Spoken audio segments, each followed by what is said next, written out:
Hey guys, welcome to another video breakdown series where we are going to talk about the Houston Rockets win over the Oklahoma City Thunder. My name is Josh Reese and this is the Josh Reese Show. Today we are talking about the Rockets' Game 4 win over the Oklahoma City Thunder 113 to 109.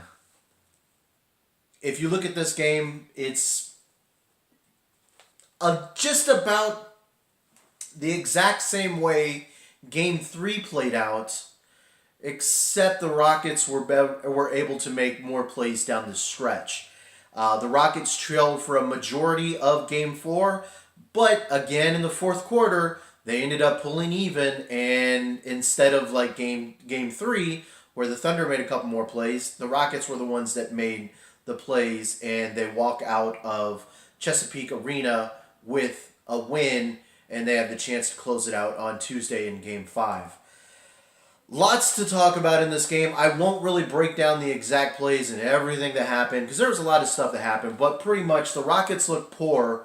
They shot very poor in the first half, especially from three-point land. They were not able to get very many threes to go, and whenever they were driving to the rim, a lot of the shots got blocked. And the Thunder had like 14 blocks in the first half alone. Fast forward to the second half, that did not happen nearly as much. And the Rockets' threes started falling. So, what happened? The Rockets' offense started to look a lot better. Patrick Beverley hit some threes.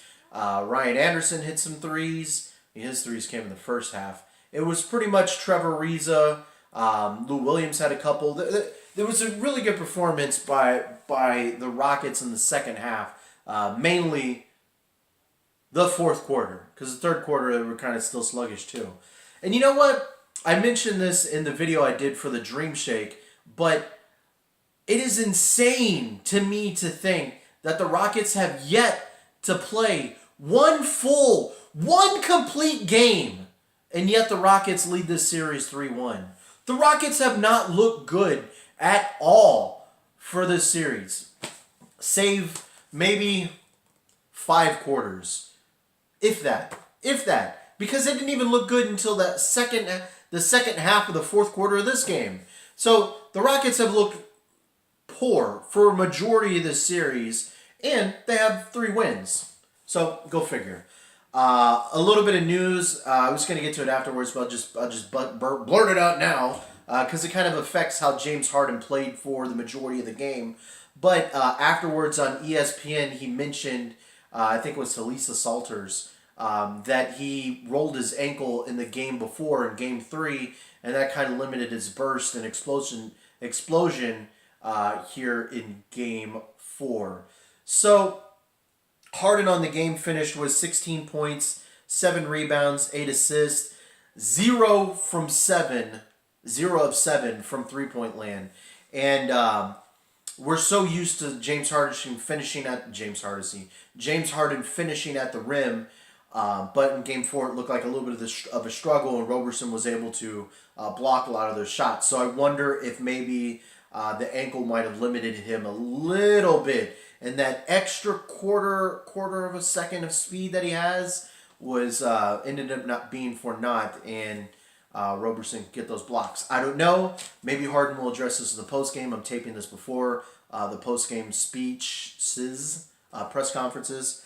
But overall in the game, the Rockets looked pretty poor for about 3.5 quarters. The fourth quarter, they ended up looking fairly well, and the shots started falling. Patrick Beverley had a couple clutch threes. Lou Williams was fantastic. Nene, old man Nene was amazing. Finished with 28 points. I believe it was 11 of 11 from the field. Crazy.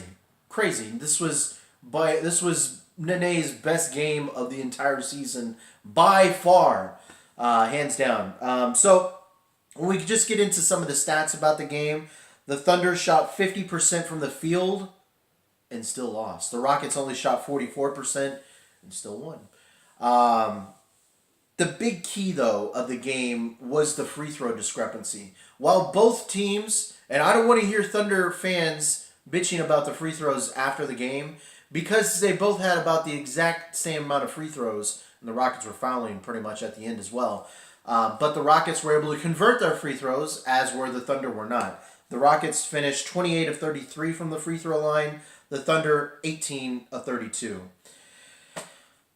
So you got to make your free throws. Guys, girls, if there's anybody listening that's trying to play basketball out there, convert your free throws. Russell Westbrook even missed a free throw tonight. It was not perfect. So, moral of the story is the Rockets get to the line and they convert their free throws. The Thunder got to the line. They did not. And they played a very good game tonight.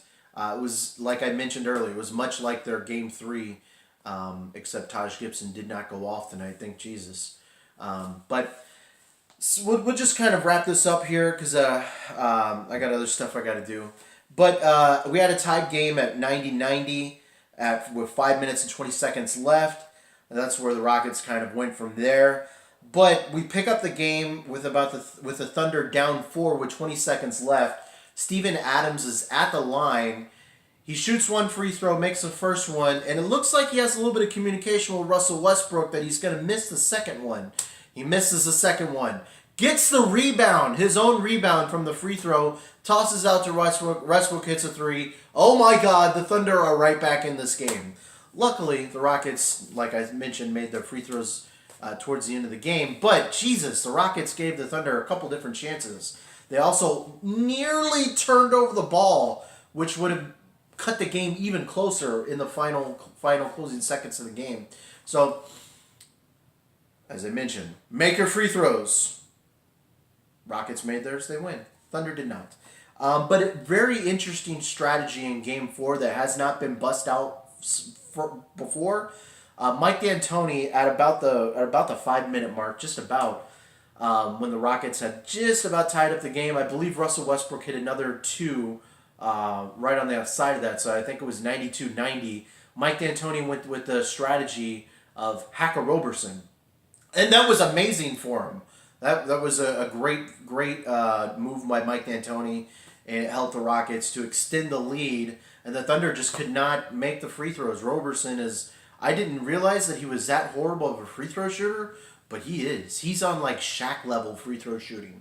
Maybe worse. I can't wait for Shaq to eventually dissect this game. I'm sure he's going to get a big kick out of it. So that's pretty much all I got about this game. We can also, I guess I'll just throw this out there for everyone watching at home. What do y'all think about Nene starting over Clint Capella in Game 5?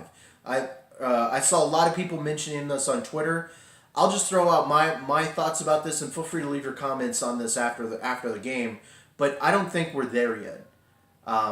We're going to need Clint Capella to be the Clint Capella that we know and expect for the Spurs series. The one that is running to the rim and converting on pick and rolls, playing great defense. Last thing I want to do is stunt his confidence by trotting Nene out there. After all, if Nene's playing well, he's going to play more minutes than Clint Capella. But I don't think we pull the trigger on Nene starting over Clint Capella just yet. Let's wait a little while, guys. But that's all I got from here. I'm going to bounce it out of here. If this is your first time watching these videos, I appreciate it. My name is Josh Reese. You can follow me on Twitter at Mr. Joshua. This is the Josh Reese Show. Feel free to like, feel free to subscribe, feel free to share. I appreciate it. Guys, I'm bouncing out of here. We will catch you guys on Tuesday, as hopefully we're talking about wrapping up the Rockets series and looking forward to the Spurs or the Grizzlies afterwards. So that's it from here. I'm out of here. I appreciate you guys for watching.